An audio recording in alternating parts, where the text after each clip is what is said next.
Hello guys welcome to my mini vlog. हामी चाहिँ यतिखेर कन्याम घुम्न आइरहेका छौँ होइन। म र हाम्रो यहाँ एकजना परम मित्र हुनुहुन्छ प्रशान्त बुढाथोकी फ्रम उहाँको चाहिँ रुकुम। हामी रुकुमबाट उहाँलाई यसो कन्यामको केही झलकहरू देखाइदिउँ भनेर यसो घुम्ने वातावरणमा आइरहेको। के कसो गाइज, मजा आइरहेछ नि होइन कन्याम घुम्नलाई। अब यस्तै चलिरहेको छ जिन्दगानी दर्पण छायामा। अब मोबाइल गतिलो किन्न सकिनँ, क्यामेरा राम्रो आउँदैन होइन।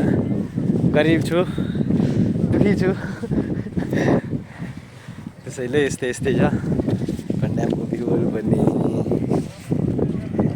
चिसो छ माहौल। बाँकी